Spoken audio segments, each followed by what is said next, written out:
নৈহাটি বড় কালীর মনস্কামনায় দণ্ডিকাটা লক্ষ লক্ষ ভক্তদের ভিড় নিয়ন্ত্রণে হিমশিম পুলিশের।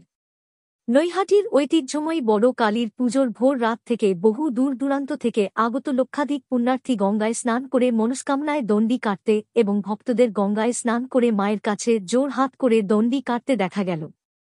যদিও বড় কালী ট্রাস্টের পক্ষ থেকে প্রতি বছরের মতন এবছরেও গঙ্গার পাড় থেকে মন্দির পর্যন্ত কার্পেট বিছানোর ব্যবস্থা করা হয়েছিল।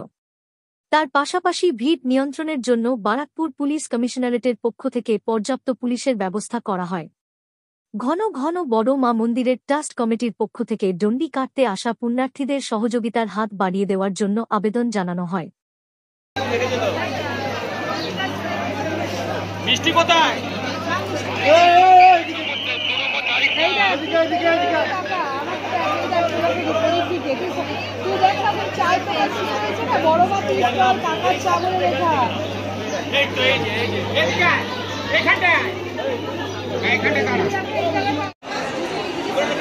আচ্ছা।